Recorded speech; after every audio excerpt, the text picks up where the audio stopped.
చెల్లెల సంతోషం కోసం ఓ తాగుబోతుకు బలిపశువుగా మారాలనుకుంది అంజలి. ఊరంతా భయపడే ఆ రాక్షసుడు తన మెడలో తాళి కడుతున్నప్పుడు భయంతో ప్రాణాలు గుప్పెట్లో పెట్టుకుంది. కానీ 3 ముళ్ళు పడిన మరుక్షణం ఆ కరకు చేతులు వణికాయి, పెదాలు తడబడ్డాయి. అందరూ చూస్తుండగానే ఆమె చెవి దగ్గరకొచ్చి వణుకుతున్న గొంతుతో ఒకే ఒక మాట అన్నాడు, సారీ. ఎవరికీ తల వంచిన ఆ తాగుబోతు మొదటి క్షణంలోనే తన భార్యకు ఎందుకు క్షమాపణ చెప్పాడు? ఆ మందు గ్లాస్ వెనుక దాగున్న గుండెను పిండేసే ఆ రహస్యమేంటి? మందు వాసనతో మొదలైన ఆ భయంకరమైన రాత్రి మల్లెపూల సువాసనల మధ్య ఒక నిశ్శబ్ద ప్రేమ కావ్యంగా ఎలా మారింది? ఒక హృదయాన్ని కదిలించే త్యాగం, మీరు ఊహించని ఒక అమర ప్రేమ కథ. మరి ఈ కథ ఏంటో తెలుసుకుందాం పదండి. ఆకాశం ఎర్రబడుతోంది. సాయంత్రం 7 గంటల సమయం. గాల్లో సన్నటి తేమ, పెరట్లో పూసిన మల్లెపూల సువాసన ఇల్లంతా పరుచుకుని ఉన్నాయి. కానీ ఆ ఇంట్లో ఉన్న మనుషుల మనసుల్లో మాత్రం ఒక కారుమబ్బు కమ్ముకొనుంది. అంజలి పేరుకు తగ్గట్టే ఆమె మనసు ఎప్పుడు ఇతరుల కోసం దోసిలి ఒగ్గుంటుంది. బయటకు చాలా ప్రశాంతంగా మృదువుగా కనిపించే అంజలి లోపల అగ్నిలాంటి ధైర్యం దాగుంది. ఆమెకు ప్రపంచమంతా ఒకటే, తన చెల్లెలు ప్రియ. తండ్రి లేని ఆ ఇంట్లో తల్లికి కొడుకులా, చెల్లికి తండ్రిలా అన్నీ తానై చూసుకుంటుంది అంజలి. ప్రియ నవ్వితే ఆ ఇల్లు నవ్వుతుంది. ప్రియ కళ్ళల్లోకి నీళ్లు వస్తే ఆ ఇల్లు దీపం కూడా వెలగడానికి భయపడుతుంది. కానీ ఆ రోజు ఆ ఇంట్లో నిశ్శబ్దం ఓ పదునైన కత్తిలా అందరి గుండెల్ని కోసేస్తోంది. హాల్లో సోఫాలో తలపట్టుకుని కూర్చుంది అంజలి వాళ్ళమ్మ. ఆమె కళ్ళల్లో నీళ్ళు ఎండిపోయాయి. లోపల గదిలో తలుపు వేసుకుని ప్రియ కుమిలి కుమిలి ఏడుస్తోంది. ఆ ఏడుపు వినిపిస్తున్న ప్రతిసారి అంజలి గుండెల్లో ఏదో తెలియని భారం. మెల్లగా నడుచుకుంటూ వెళ్ళి ప్రియ గది తలుపు దగ్గర నిలబడింది అంజలి. తలుపు సందుల్లోంచి చూసింది. ప్రియ చేతిలో ఓ పాత డైరీ ఉంది. అందులో విక్రమ్ ఫోటో. ఆ ఫోటోని గుండెలు కత్తుకుని ఎవరికీ వినిపించకుండా తనలో తానే ఏడుస్తోంది ప్రియ. విక్రమ్, ప్రియ ప్రాణం. వాళ్ళిద్దరిది ఎంత స్వచ్ఛమైన ప్రేమంటే ఒకరి కళ్ళల్లోకొకరు చూసుకుంటే ప్రపంచాన్ని మర్చిపోయేంత. విక్రమ్ చదువుకున్నవాడు, సంస్కారవంతుడు, బాధ్యత తెలిసినవాడు. ప్రియకు విక్రమ్కి పెళ్లి చేస్తే తన చెల్లెల జీవితాంతం మహారాణిలా ఉంటుందని అంజలి ఎన్నో కలలు కన్నది. కానీ విధి వాళ్ళిద్దరి ప్రేమ మధ్య ఓ పెద్ద కండిషన్ పెట్టింది. ఉదయం జరిగిన సంఘటన అంజలి కళ్ళ ముందు సినిమా రీల్లా తిరిగింది. ఉదయం రాజేశ్వరి గారి ఇల్లు. విక్రమ్ వాళ్ళ ఇల్లు ఊళ్ళో పెద్ద ఇల్లు. విక్రమ్ వాళ్ళమ్మ రాజేశ్వరి గారంటే ఊళ్ళో అందరికీ గౌరవం, కొంచెం భయం కూడా. ఆమె మాట శాసనం. ప్రియా విక్రమ్ల ప్రేమ విషయం తెలిసిన అంజలి వాళ్ళమ్మ రాజేశ్వరి గారిని కలవడానికి వెళ్ళారు. రాజేశ్వరి గారు పూజ గదిలోంచి బయటకు వస్తూనే వీళ్ళని చూసి చిరునవ్వు నవ్వి కూర్చోమన్నారు. చూడండి, మీ అమ్మాయి ప్రియ అంటే నాకు చాలా ఇష్టం. మా విక్రమ్కి తగిన జోడి. వాళ్ళిద్దరి ప్రేమను నేను కాదనడం లేదు. మా ఇంటి చిన్న కోడలిగా ప్రియ రావడానికి నాకు ఎలాంటి అభ్యంతరం లేదు అని రాజేశ్వర్ గారు అంటుంటే అంజలి వాళ్ళమ్మ ముఖంలో 1000 వోల్ట్ల సంతోషం వెలిగింది. కానీ రాజేశ్వరి గారు ఒక్క క్షణం ఆగారు. ఆమె గొంతులో వణుకు, కళ్ళల్లో ఒక తల్లి వేదన స్పష్టంగా కనిపించాయి. కానీ నాకు పెద్ద కొడుకున్నాడు, ఆదిత్య. ఊరంతా వాడిని ఏమనుకుంటున్నారో మీకు తెలుసు. తాగుబోతంటారు, పనికిమాలవాడంటారు, ఎప్పుడూ మందువాసంతో తిరుగుతూ ఉంటాడని ఈసడించుకుంటారు. వాడికి పెళ్లి చేయడం అంటే వాళ్ళ కూతుర్ని బావిలో తోసేయడమే అని ఊళ్ళో ఏ ఒక్కరూ పిల్లనివ్వడానికి ముందు రావడం లేదు. రాజేశ్వరి గారి కళ్ళల్లోంచి నీళ్లు జల్జల్లా రాలిపోయాయి. ఆ గంభీరమైన మహిళ అలా ఏడవడం చూసి అంజలికి ఆశ్చర్యం వేసింది. వాడు అలా ఎందుకయ్యాడో, ఆ మందు గ్లాసు వెనుక వాడి గుండెల్లో ఎంత గాయముందో కన్నతల్లిగా నాకు మాత్రమే తెలుసు. వాడు రాక్షసుడు కాదు. వాళ్ళలో కూడా ఓ మంచి మనిషి ఉన్నాడు. వాడికి ఒక జీవితం కావాలి. నా పెద్ద కొడుకు పెళ్లి కాకుండా, వాడి జీవితంలో ఓ దారికి రాకుండా నా చిన్న కొడుకు విక్రమ్కి నేను పెళ్లి చేయలేను. ఇది నా శపథం. రాజేశ్వరి గారు కళ్ళు తుడుచుకుని అంజలి వాళ్ళమ్మ వైపు చూశారు. మీ పెద్ద కూతురు అంజలి నా పెద్ద కొడుకు ఆదిత్యకి ఇచ్చి పెళ్లి చేయండి. మా ఆదిత్య చేయి పట్టుకుని వాణ్ణి ఆ చీకట్లోంచి బయటకు తీసుకురండి. ఆ మరుక్షణమే మీ చిన్న కూతురు ప్రియను నా చిన్న కొడుకు విక్రమ్కి ఇచ్చి పెళ్లి జరిపిస్తాను. ప్రియ మా ఇంటికి చిన్న కోడలుగా రావాలంటే ముందు అంజలి మా ఇంటి పెద్ద కోడలుగా అడుగు పెట్టాలి. ఇది నా కండిషన్. ఆ మాట వినగానే అంజలి వాళ్ళమ్మ గుండె ఆగినంత పనైంది. పక్కనే ఉన్న అంజలికి కూడా ఒక్కసారిగా షాక్ గురైంది. ఆదిత్య, ఆ పేరు వింటేనే ఊర్లో ఆడపిల్లలు భయపడతారు. ఎర్రబడిన కళ్ళు, చింపిరి జుట్టు, ఎప్పుడూ చేతిలో మందు బాటిల్. ఏ అర్ధరాత్రి పూటో బుల్లెట్ బండి మీద ఊళ్ళోకి వస్తుంటే ఆ బండి చప్పుడుకి అందరూ తలుపులు వేసుకుంటారు. అలాంటి వాడికి తన బంగారం లాంటి కూతురు అంజలిని ఎలా ఇస్తుంది? ఏమిటి మీరు అడిగేది? అంజలి వాళ్ళమ్మ గొంతు వణికింది. నా చిన్న కూతురు సంతోషం కోసం నా పెద్ద కూతురు గొంతు కోయమంటున్నారా? ఒక తాగుబోతు చేతిలో నా అంజలి భవిష్యత్తు నాశనం చేయమంటున్నారా? వద్దు, మాకీ పెళ్ళొద్దు. నా ప్రియకు ఇంతకంటే మంచి సంబంధం చూసి పెళ్లి చేస్తాను. కానీ నా అంజలిని మాత్రం ఆ నరకంలోకి నెట్టలేను అని కోపంగా బాధగా చెప్పి అంజలి చేయి పట్టుకుని అక్కడి నుంచి వచ్చేసింది. కానీ అంజలి మనసు మాత్రం అక్కడే ఆగిపోయింది. రాజేశ్వరి గారి కళ్ళల్లో కనిపించిన తల్లి బాధ, చెల్లెలి కళ్ళల్లో విక్రమ్ పేరు వినగానే వెలిగిన కాంతి, ఈ రెండు ఆమెను వెంటాడుతూనే ఉన్నాయి. రాత్రి 8 గంటలు. గతం నుంచి బయటకు వచ్చిన అంజలి నెమ్మదిగా ప్రియ గదిలోకి అడుగుపెట్టింది. ప్రియ ఇంకా ఏడుస్తూ ఉంది. అంజలి వెళ్ళి ప్రియ పక్కన కూర్చుంది. ప్రియ తలను తన ఒడిలోకి తీసుకుని మృదువుగా నిమిరింది. ప్రియా అని పిలిచింది అంజలి. ప్రియ ఉలిక్కిపడి లేచి కన్నీళ్లు తుడుచుకుంటూ అబద్ధపు నవ్వు నవ్వింది. ఏం లేదక్కా, ఊరికే.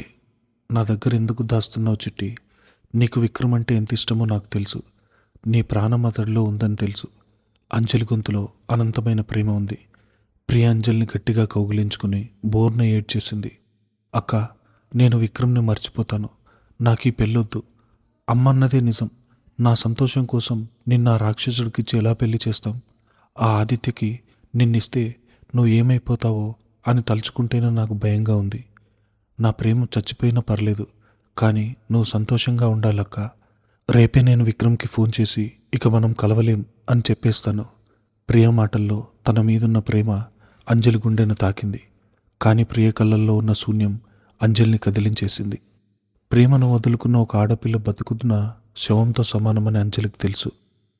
నువ్వు నిద్రపో ప్రియా, అంతా సర్దుకుంటుంది అని ప్రియ నుదుటి మీద ముద్దు పెట్టి గదిలోంచి బయటకొచ్చింది అంజలి. రాత్రి 11 గంటలు. ఇల్లంతా నిశ్శబ్దం. అందరూ పడుకున్నారు. అంజలికి నిద్ర రావడం లేదు. పెరట్లోకి వచ్చి మల్లెపందిరి కింద ఉన్న రాతి బెంచ్ మీద కూర్చుంది. ఆకాశంలో సగం కప్పబడిన చంద్రుడు అంజలి మనసులో చెలరేగుతున్న తుఫాన్ను చూస్తున్నాడు. సన్నగా వీస్తున్న గాలికి మల్లెపూలు రాలి అంజలి ఒళ్ళో పడుతున్నాయి. ఆమె మనసు ఒక త్రాసులా మారింది. ఒకవైపు ప్రియ జీవితం, ఆమె ప్రేమ, విక్రమ్తో ఆమె పంచుకోబోయే వందల కొద్ది సంతోషాలు. ఇంకోవైపు తన భవిష్యత్తు, ఆదిత్య, మందువాసన, చీకటి, భయం, త్యాగం. అంజలి మనసులో ఈ పదం ప్రతిధ్వనించింది. నాన్న చనిపోయినప్పుడు, అమ్మ ఒంటరిదైపోయినప్పుడు, 10 ఏళ్ల వయసులో ప్రియను నా చేతిలో పెట్టి అమ్మ ఏడ్చినప్పుడు నేను తీసుకున్న బాధ్యత ఏంటి? నా చెల్లి కంట్లోంచి ఓ కన్నీటి చుక్క రానివ్వను కదా. ఈరోజు నా చెల్లి తన ప్రాణంగా భావించే ప్రేమను నా కోసం వదులుకోవడానికి సిద్ధపడింది. నా చెల్లెల ప్రేమ కోసం నేను నా జీవితాన్ని త్యాగం చేయలేనా? అంజలి ఆలోచనలు ఒక ప్రవాహంలా సాగుతున్నాయి. ఆదిత్య తాగుబోతు కావచ్చు, కానీ రాజేశ్వర్ గారు అన్నట్లు అతడిలో కూడా ఓ మనిషి ఉండే ఉంటాడు కదా.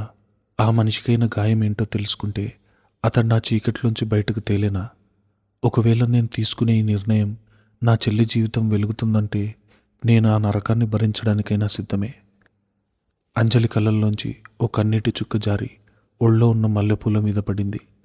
ఆ కన్నీటి చుక్కలో బాధ లేదు, ఓ దృఢమైన నిశ్చయం ఉంది. తన చెల్లి సంతోషం తన బాధ్యత. ఆ బాధ్యత ముందు తన భవిష్యత్తు, తన కన్న కలలు అన్నీ చిన్నవే అనిపించాయి అంజలికి.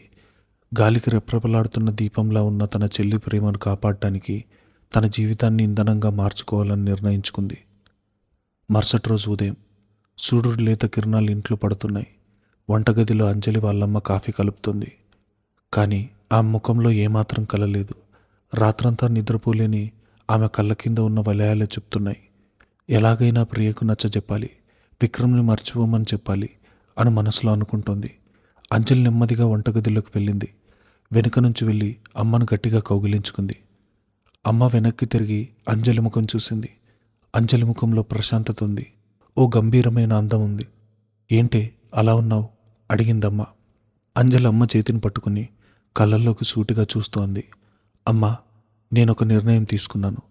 అమ్మ గుండె వేగంగా కొట్టుకోవడం మొదలైంది. ఏంటి నీ నిర్ణయం? నేను ఆదిత్యను పెళ్లి చేసుకోవడానికి సిద్ధంగా ఉన్నానమ్మా. రాజేశ్వర్ గారికి ఫోన్ చేసి చెప్పండి. ఆ మాట వినగానే అమ్మ చేతిలో ఉన్న కాఫీ గ్లాస్ కింద పడి పగిలిపోయింది. ఏం మాట్లాడుతున్నావే పిచ్చిదానా?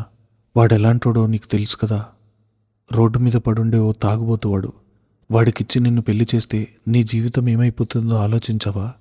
ప్రియ సంతోషం కోసం నువ్వు బలిపశువు కాగలవా? నేను ఒప్పుకోను. నేను చచ్చినా ఈ పెళ్లికి ఒప్పుకోను.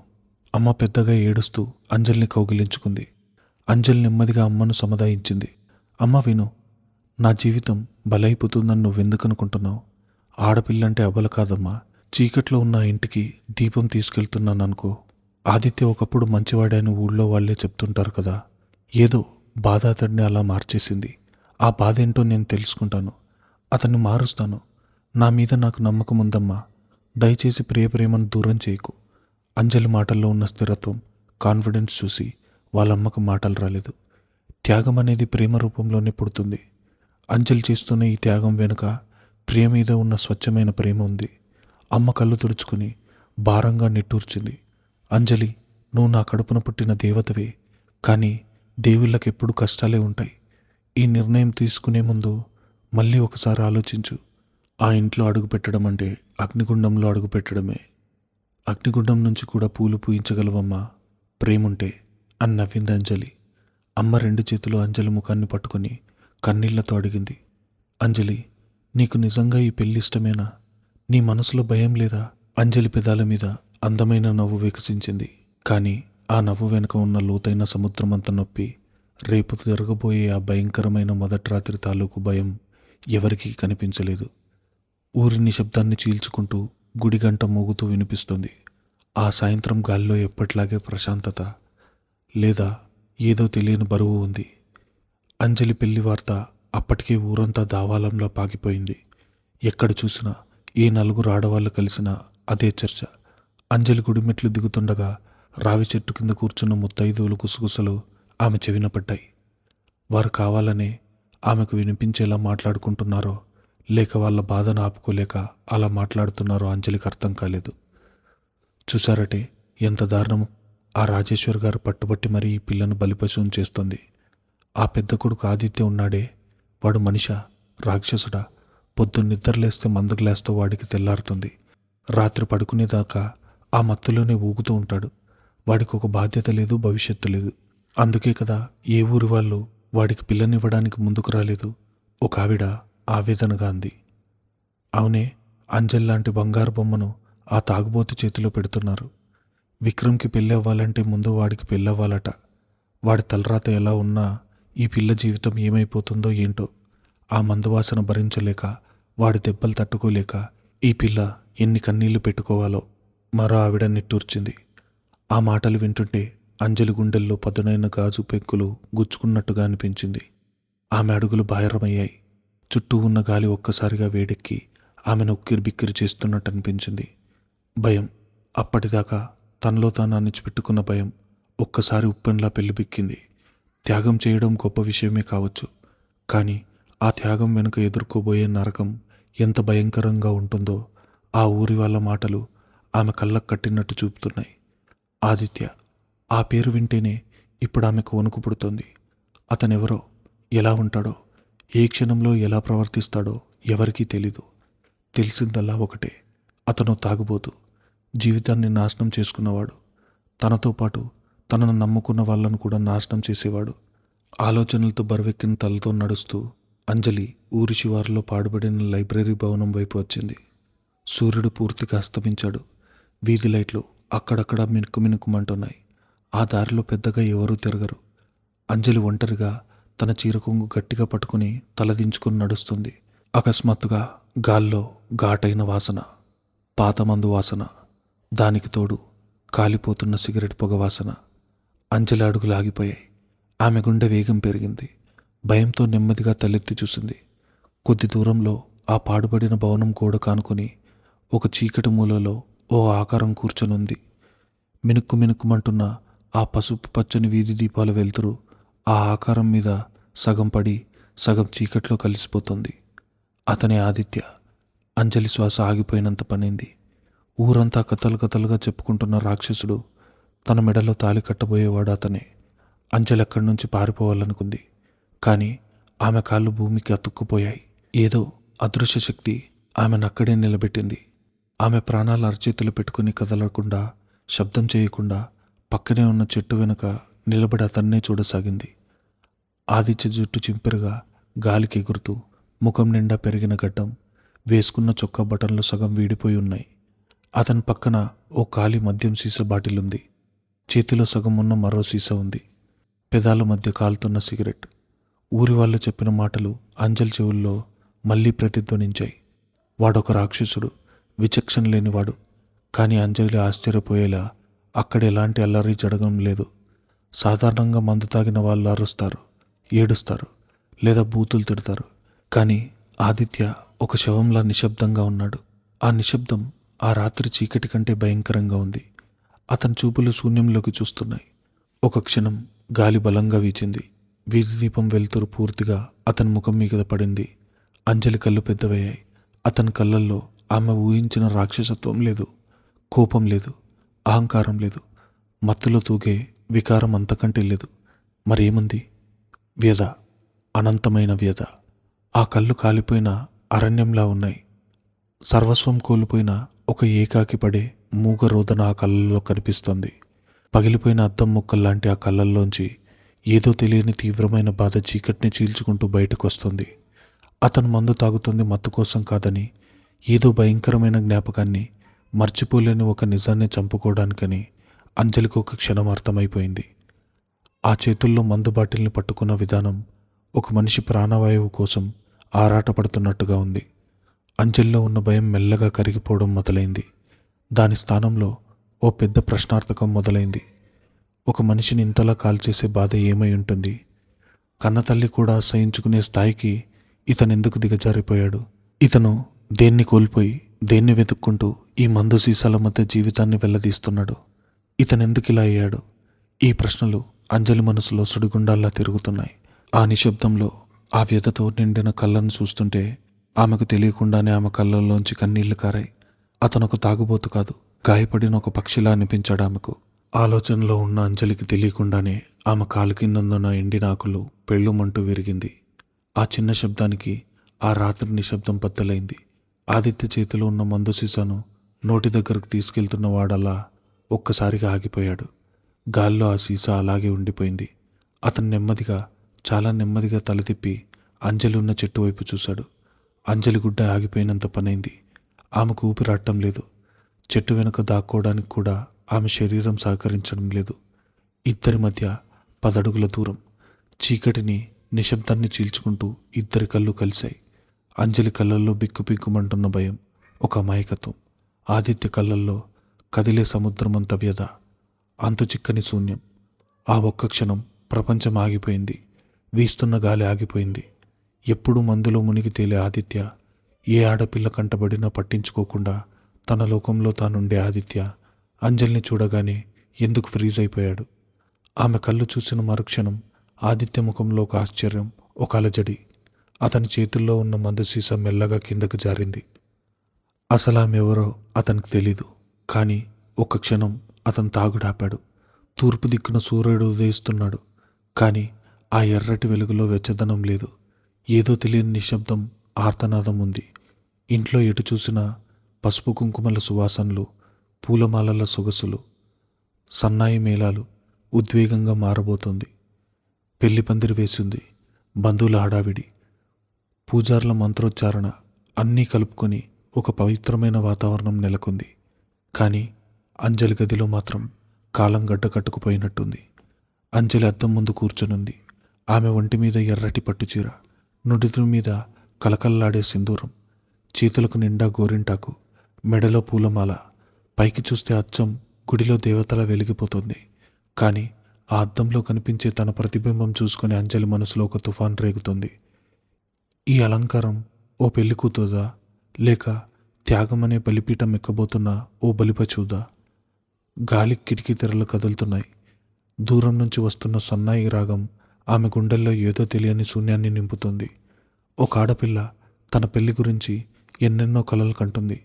అతను కాబోయేవాడు ఎలా ఉండాలి, తనని ఎలా చూసుకోవాలి, తనతో 7 అడుగులు నడిచే ఆ క్షణం ఎంత మధురంగా ఉండాలి అని ఊహించుకుంటుంది. కానీ అంజలి కలలు అన్నీ తన చెల్లెలి కన్నీళ్ల ముందు కాలి పూర్తయ్యాయి. అంజలి ఆలోచనలో ఉండగానే గది తలుపులు తెరుచుకున్నాయి. అంజలి వాళ్ళమ్మ లోపలికొచ్చింది. ఆమె చేతిలో పెళ్లి కూతురు తల మీద పెట్టి జీలకర్ర బిల్లం ఆకుంది. అమ్మ కళ్ళు ఎర్రబడి ఉన్నాయి. రాత్రంతా ఏడ్చినట్టు స్పష్టంగా తెలుస్తోంది. అంజలి దగ్గరకొచ్చి ఆ పట్టుచీర కుచ్చిళ్ళు సరిచేస్తూ అక్కడే ఆగిపోయింది. ఆమె చేతులు వణుకుతున్నాయి. అంజలి భుజం మీద తలవాల్చి బోర్న ఏడ్చింది. అమ్మా అంది అమ్మ కన్నీళ్ల మధ్య నుంచి గగ్ధస్వరంతో. నాకు అస్సలు ఇష్టం లేదు తల్లి. నీ పెళ్ళి ఇలా జరుగుతుందని, ఇలా ఉండాలని నేను కల్లో కూడా అనుకోలేదు. ఊరందరినీ పిలిచి నా బంగారు తల్లికి రాకుమార్ లాంటి అల్లుడిని తెచ్చి ఘనంగా పెళ్లి చేద్దామనుకున్నాను. కానీ ఏ పాపం చేయని నిన్ను కసాయివాడి చేతిలో పెడుతున్నాను. నా కళ్ళ ముందే నిన్ను ఆ నరకంలోకి పంపుతున్నాను. నన్ను క్షమించంజలి. అమ్మ కన్నీళ్లు అంజలి పట్టుచీర మీద రాలి ఆ ఎర్రటి రంగును మరింత ముదురుగా మార్చాయి. అంజలి గుండె కలుక్కుమంది. కానీ ఆమె తన బాధను బయటపడనివ్వలేదు. తన తల్లికి ధైర్యం చెప్పాల్సిన బాధ్యత తనదే. నెమ్మదిగా అమ్మను తన వైపు తిప్పుకొని ఆ కన్నీళ్లను తన 2 చేతులతో తుడిచింది. నవ్వుతూ అత్యంత ప్రశాంతంగా అంది, ఎందుకమ్మా ఏడుస్తావు? నేను సంతోషంగా ఉన్నాను కదా. బయట చూడు, ప్రియముఖంలో ఎంత వెలుగుందో. నా చెల్లి సంతోషంగా తన ప్రేమను పెళ్లి చేసుకోబోతుంది. ఆ సంతోషం ముందు నా భవిష్యత్తు ఓ లెక్క. నా చెల్లి ఆనందం కోసం నేను ఈ పెళ్లి చేసుకుంటున్నాను. దయచేసి నువ్వు ఏడవకమ్మా. నీ కన్నీళ్లు చూస్తే నా అడుగులు తడబడతాయి. నన్ను నవ్వుతూ పీటల మీద కూర్చోబెట్టు. అంజలి మాటల్లో ఉన్న స్వచ్ఛత, త్యాగం చూసి అమ్మ ఏడుపు మరింత ఎక్కువైంది. కానీ బలవంతంగా కన్నీళ్లు దిగుమింగుకుని అంజలికి దిష్టి తీసి పీటల వైపును తీసుకెళ్లడానికి సిద్ధమైంది. పెళ్లి మండపం. అగ్నిహోత్రం వెలుగుతోంది. పొగ గాలిలో కలిసిపోతోంది. ఆ పొగలాగే తన జీవితం కూడా ఎటు వెళ్తుందో తెలియని అయోమయం అంజలి మనసులో. మండపంలో ఆదిత్య కూర్చొనున్నాడు. ఊరంతా చూసిన ఆ చింపిరి జుట్టు, రగడ్ లుక్ ఇప్పుడు లేదు. పట్టుపంచ కట్టుకుని పద్ధతిగా తలదూవుకొనున్నాడు. ముఖం మీద గడ్డం తీసేస్తున్నాడు. కానీ ఆ కళ్ళ కింద ఉన్న నల్లటి వలయాలు, ఆ ముఖంలో ఉన్న అలసట, అంతు చిక్కని బాధ ఏం అలంకారం దాచలేకపోయింది. అతను ఓ బొమ్మలా కూర్చున్నాడు. పంతులు గారు ఏం చెప్తే అది యంత్రంలా చేస్తున్నాడు తప్ప ఆ పెళ్లి పట్ల అతనికి ఎలాంటి ఆసక్తి ఉన్నట్టుగా లేదు. అంజలిని తీసుకొచ్చి పీటల మీద కూర్చోబెట్టారు. ఆదిత్య పక్కనే కూర్చున్నాడు. అంజలికి గాలిలో సన్నటి మందు వాసన బదులు ఈరోజు చందనం వాసన వస్తోంది. కానీ ఆ వాసన కూడా ఆమె భయాన్ని తగ్గించలేకపోయింది. చుట్టూ ఉన్న బంధువులు గుసగుసలు మళ్ళీ మొదలయ్యాయి. ఈ ఒక్కరోజుకి మందు మానేసిన పద్ధతిగా కూర్చున్నాడు. రేపటి నుంచి ఆ పిల్ల బతికేంటో బలైపోయింది పాపం. ఆ మాటలు విక్రమ్ చెవిన పడ్డాయి. ఆదిత్య తమ్ముడు, ప్రేమికుడైన విక్రమ్ పక్కనే తలదించుకుని నిలబడ్డాడు. తన ప్రేమ కోసం, తన సంతోషం కోసం అంజలి తన జీవితాన్ని పణంగా పెట్టిందని అతనికి తెలుసు.